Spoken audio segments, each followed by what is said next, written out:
story is told of two close friends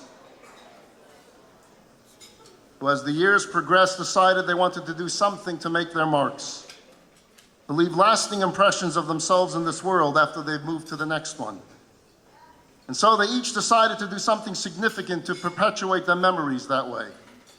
The first man, who was the more affluent of the two, had this huge obelisk, a magnificent pillar of rare marble cut from a quarry at a cost of many millions of dollars. He then had his name engraved in these big, bold, gold leaf letters upon this pillar and placed it upon a mountaintop for all to see. There it stood for years, an impressive, albeit pointless monument to a man and his wealth. The second individual, though not as wealthy, chose a very different way to be remembered. He dug up a wellspring near a desert thoroughfare. He planted shady fruit trees and installed benches all around this flowing spring of refreshing mineral water. Over time, that spot became a beautiful and popular oasis where travelers from near and far would stop to quench their thirst, enjoy the sweet fruit, and rest their weary limbs in the cool shade. For generations, people continued to benefit from the foresight of this wise and benevolent man. The Talmud tells us that we don't build monuments for the virtuous, for their deeds are their true memorial. So tonight, I'd like to pose a question that is not as morbid as it may seem. How would we want to be remembered many years from now, when our physical presence is no longer a part of this world? A number of years ago, shortly before the holiday of Passover, the leaders of international Jewish organizations approached the Lubavitcher Rebbe with an idea for a new campaign through which to honor the memory of those who perished in the Holocaust. They proposed that every family sitting down to their Passover Seder that year add an empty chair at their table to memorialize the 6 million martyrs, including the 1.5 million children who would have been at the Seder reciting the Manishtana had it not been for Hitler, Yamach Shemai. And the Rebbe refused to endorse that campaign. He said, if you really want to memorialize the 6 million, why do it with an empty chair? Those children would have been there. They would have been occupying that chair, actively participating at the Seder. So yes, let every family indeed add another chair to their Seder table, but let them fill that chair with a Jewish child or an adult who might otherwise not participate in a Seder. Reach out to those people you know who have been out of touch with their identity and invite them to enter your home and sit at your table. Fill those chairs with hundreds, with thousands, with millions of participants. That would be a fitting memorial to those we tragically lost. And that would be a campaign I can get behind. The point is that symbolic gestures and monuments and memorials are all good and fine, and they certainly have their place. But as the Rebbe would always emphasize, Hama'aseh hu ha'ikar, in this world, action is what counts most. All of us in this room should, and God willing, will live long, happy, healthy, and prosperous lives till 120, as we say in our circles. But as thinking human beings and as conscientious Jews, it is nonetheless perfectly appropriate to give thought to what sort of legacies we wish to leave behind for future generations. It is axiomatic that legacies are not shaped by what we might become at some point in the distant future. Legacies are shaped by what we are doing now. What we're doing now to make a difference. Or as the saying goes, our lives are not measured in years, they are measured in the lives of people we touch around us. And my friends, when you enable Chabad of the Conejo to do what it does, day in and day out, you are not just a supporter of a worthy cause, you are a shutaf, you are an active partner, you are a collaborator, you are a participant in touching lives. When essential food items are discreetly distributed to needy families who are having such a hard time, and would otherwise not know how they're going to put food on their table, we're touching lives. We're touching real lives that are hurting. When lonely seniors are visited and spent time with, and presented with lively programs and performances that light up their golden years, when comfort and cheer are brought to ailing, bedridden hospital patients, when inmates in a federal prison are visited by a caring rabbi who drives 100 miles to see them and reintroduce a sense of value and purpose to their existence, we are touching and brightening lives. When children with special needs are loved for who they are, when they are provided with friends galore and with activities like a winter camp and a summer camp and music and art and dance and sports, enabling to thrive and find their own special place in the community and among society, we are touching vulnerable lives. When adults who for years might have thought that their ship had sailed in terms of being informed and knowledgeable Jews are suddenly presented with these catalogs of classes and lectures and study groups covering a diverse range of Jewish subjects, catering to people at levels from beginner to scholar. When community life blossoms through 8 warm and welcoming synagogues, when thousands of men, women, and children participate in public menorah lightings and holiday festivals, we are touching lives, many lives. And perhaps most important of all, when children and teenagers from families of all stripes are provided with their vital Jewish education through schools and youth programs and social activities where they learn about history and heritage and culture and tradition and about Israel and Jewish current events, we are touching precious lives that will secure the future of the Jewish people. Yes, we are doing this, not we, the rabbis and rebbitzins, but you and you and you and he and she, everyone in this room. We are touching lives and we are building legacies together.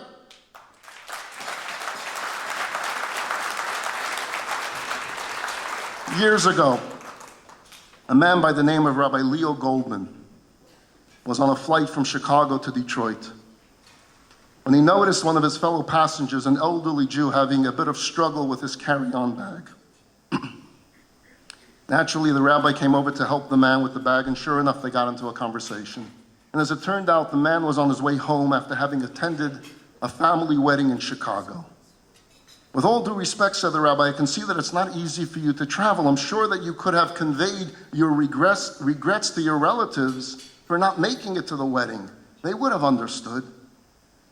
So the man said to him, oh no, ever since the concentration camps, I never miss an opportunity to celebrate the family simcha. No matter how much of a struggle it is to schlep that way, I never perceive it as a burden. I go to a bris, to a bar mitzvah, to a wedding of a grandchild, to a nephew, to a cousin, and I sing and I dance like I'm a teenager. You see, he said, this is my response to Hitler and his Nazi thugs. This is where history gets to see who laughs last. And then the elderly survivor said to the rabbi, let me tell you a story. After the war was over and we were liberated, I didn't know what to do and where to go. So I decided to go back to my hometown of Vilna. First of all, I wanted to see if I could find any other surviving members of my family. And secondly, while in the camps, I would often dream of being back in the large synagogue where I used to pray with my family. I was driven by an inexplicable desire to once again step foot into that synagogue and pray. It took a long time to get there. I was not the only one. There were hundreds of us battered and broken human beings trudging along, asking, searching, hoping. We arrived in Vilna. We walked the streets. We could barely recognize the place, as was the case throughout all of Eastern Europe, by ridding Vilna of its Jews, the haters, whether it was the Nazis, the Russians, or the locals. They had essentially drained the city of its life force and its dynamism. The old neighborhood had become a very dark, desolate, and dismal place. It was at that point that somebody in the group brought to our attention that that night was going to be the holiday of Simchat Torah. Suddenly our spirits soared. We decided that we would go back to the great synagogue and once again celebrate the hakafot, the dancing of Simchat Torah in that special place of our youth. At first we started walking and then we ran. We ran towards the shul, towards the synagogue. There were boards and barricades all around the building, and we didn't care. We tore them down, and we rushed into the sanctuary. Upon entering, we could not believe the tragic sight that met our eyes. The ruin, the devastation, the desecration. Torn pages of prayer books strewn all about the floor, bullet holes in the walls, bloodstains on the benches. We cleaned up as best we could and decided that notwithstanding our sorrow and anguish, we would hold our Simchat Torah celebration. And so we walked to the eastern wall, to the magnificent Holy Ark.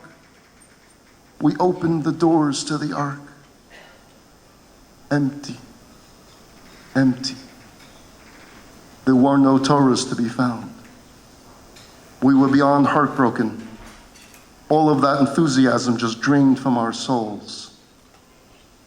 Then I looked around at the group. There were around 400 adults there, many of them elderly. But there was also these two children, maybe 8 or 9 years old in the room, whose families had somehow survived the roundups and extermination of Vilna Jewry.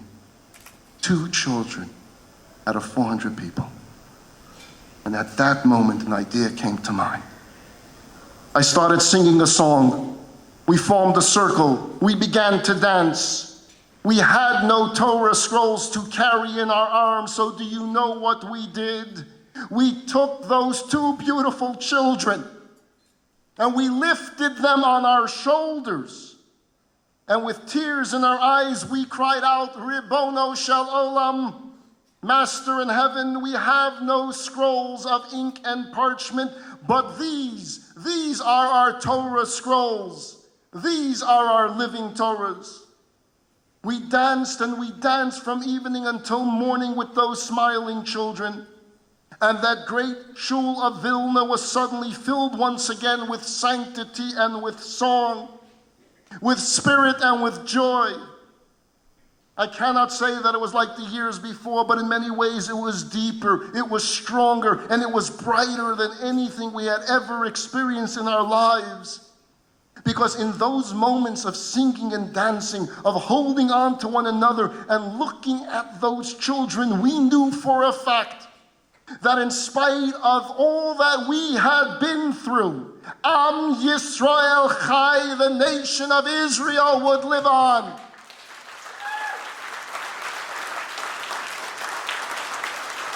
For as long as there are still children in this world to carry the torch of Torah forward, as long as there are children who will learn these lessons, these ideals, these truths, and teach them to their children, then the light of Israel shall shine on as a beacon of hope, of goodness, of decency for all humanity for all time. My friends, the famous song, Alei Katan, portrays the generation of the past as a sturdy, age-old tree that has withstood powerful winds and thunderstorms. And this proud, entrenched, and unshakable tree calls out to its little, soft, and delicate leaves, to the children of the next generation, Tachzik Chazak Alei Katan Shali, hold strong, little leaf of mine. Ki lo tamid hakol b'chutz bahir, because things there are not always so clear. Gale winds and tempest storms will hit. And when they do, take my experiences with you. Take my blessings with you.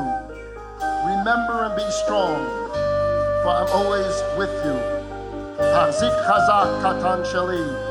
Hold strong, little leaf of mine. אני הוא עץ מאוד זקן ושבע ימים, ראיתי כבר רוחות הזאת ולימים. אתה לקטן מתנועע, בטוח בעצמו הכל יודע.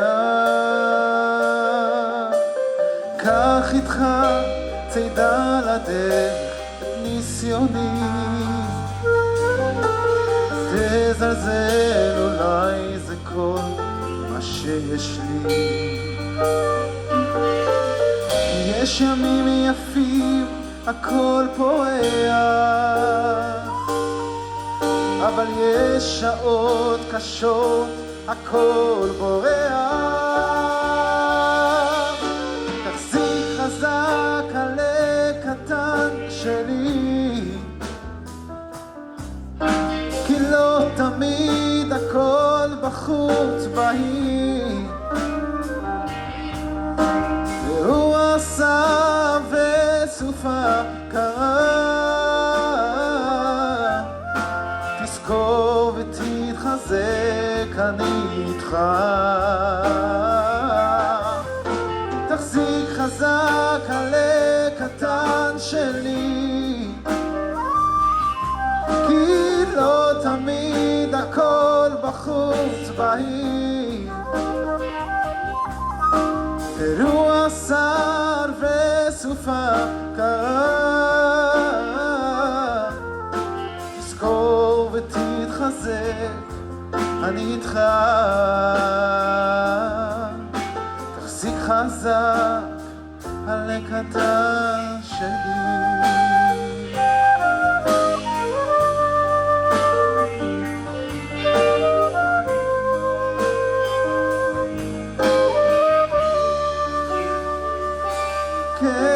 ולא תמיד הכל נכון, הכל מובן.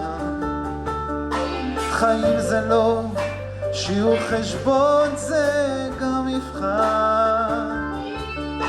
עכשיו עלה קטן הכל רגוע, אך ברחוק אולי ענן מגיע.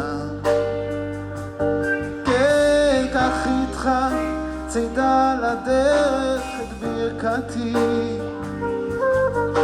חצי הכוס היא מלאה, תזכור תמיד. וכשהשמש אל הים שוקעת, כן אל תדאג, מחר היא שוב זרחה. חזק עלה קטן שלי,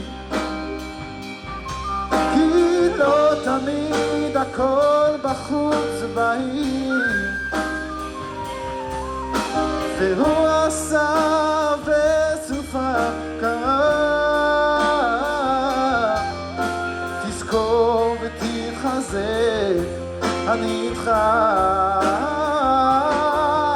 תחזיק חזק עלה קטן שלי, כי לא תמיד הכל בחוץ בהיר. הוא עשה וסופה קרה,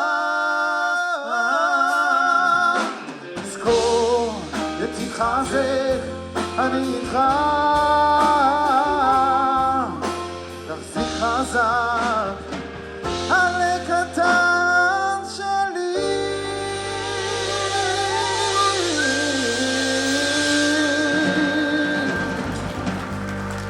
Thank you. For all of the challenges we face in our lives, and yes, there are many, we are still in large measure a very fortunate generation. Much of this can be attributed to the character, to the wisdom, to the vision, and to the sacrifice of those who came before us. We stand on the shoulders of giants, and as such, I think it behooves us to bequeath similar blessings to those who will come after us. To think in terms of our legacies after we're gone does not mean that we are obsessed with death. On the contrary, it means that we are in love with life, that we appreciate life as a gift much bigger than ourselves in the here and now. As a matter of practicality, it's what responsible people do. We buy life insurance, we do estate planning, we draw up wills and establish trusts to make sure that our loved ones are well taken care of and receive their rightful inheritance. It's the proper and prudent thing to do, ensuring that our physical and material legacies are established in full accordance with our wishes. Having said that, what about our spiritual legacies? I was once having a conversation with someone in our community, and he shared with me that he had his will drawn up, and that in addition to providing amply and securely for his wife and children, he left sizable sums of portions for this charity and that institution and the other institution. And I'm listening and I say, it's very impressive and commendable. But let me ask you a question. You see all the good work that we do here in the Conejo Valley. You see the hard work we put in to build a vibrant Jewish community, to help people and to educate children and to build a strong Jewish future. Why didn't I hear Chabad of the Conejo on that list of worthy causes? I'm just curious. He looked at me and he said, you know something? It never crossed my mind. I said, why? He said, because frankly, you never asked. I don't remember ever hearing you talk about such matters. These other groups, they're constantly putting it out there. Remember us in your will. We need to talk about a charitable bequest, a charitable annuity, an endowment fund. They're on it. But now that you mention it, I really should, and I'll do something for Chabad in that way. Well, my friends, that man's point was very well taken. And that's why I stand before all of you tonight, and I am asking. I'm asking you to think about the enormous good a substantial bequest the Chabad of the Conejo can accomplish at some point in the future. Think about how much a real difference your legacy can make. How much of an impact your legacy can have upon this community and by extension, upon this world in 120 years from now. Not at the expense and the needs and security of your loved ones, God forbid, but as a generous and judicious supplement to it, establishing a meaningful and perpetual spiritual legacy and tribute to your name, to your having been here. The issue here is not the size of your estate or the sum of your bequest, but that anyone and everyone who does some form of estate planning, and most of us do, consider making Chabad of the Conejo a beneficiary to whatever extent or at whatever level you deem appropriate. As simple as that. And I will just add this. When you look at our track record and how much we've been able to do with minimal resources, let it stir your imagination as to what Chabad of the Conejo could do if only provided with far greater wherewithal. A preschool, perhaps, a life town for Friendship Circle, a beautiful new sanctuary, a hospitality center. The possibilities are endless. So tonight, I am hereby announcing the launch of the new Chabad of the Conejo Living Legacy Project, whereby we'll be reaching out to the greater community and asking folks like you to please make a cause that touches countless lives every day part of your enduring legacy, not for my benefit, not for your benefit, but for the benefit of your grandchildren, of your great-grandchildren, of your great-great-grandchildren, and their children after them.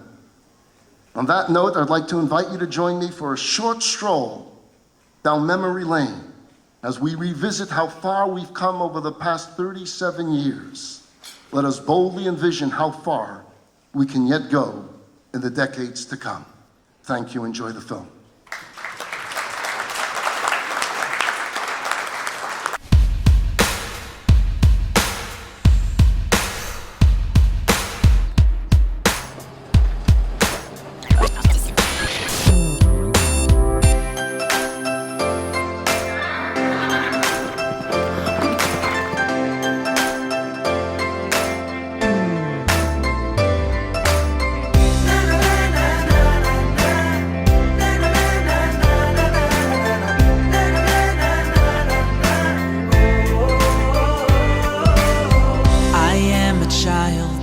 And the road ahead is paved with possibility, laughter and smiles.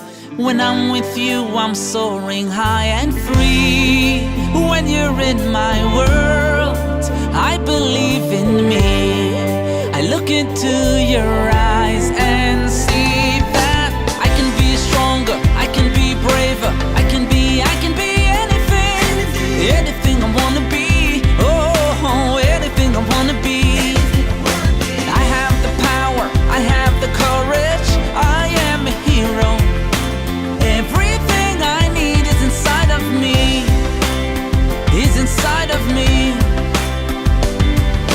That's why we have such a wonderful institution. May it grow from strength to strength.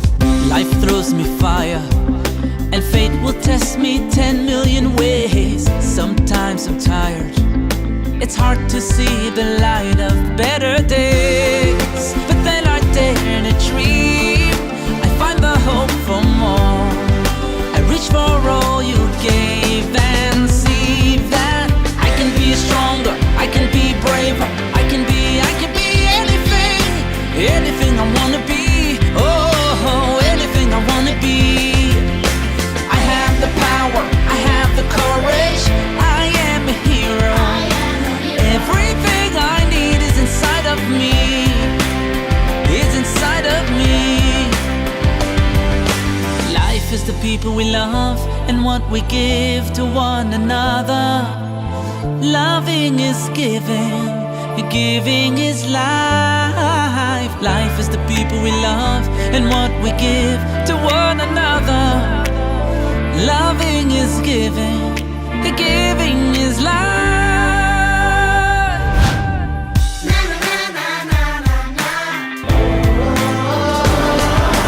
I can be stronger, I can be braver, I can be anything, anything I wanna be. Oh, anything I wanna be. I have the power, I have the courage, I am a hero. Everything I need is inside of me. I can be stronger, I can be braver, I can be anything, anything I wanna be. Oh, anything I wanna be. I have the power, I have the courage, I am a hero. Everything I need is inside of me, is inside of me. I am a fighter, I am a dreamer, I am a hero. Everything I am, 'cause you believed, 'cause you believed in me.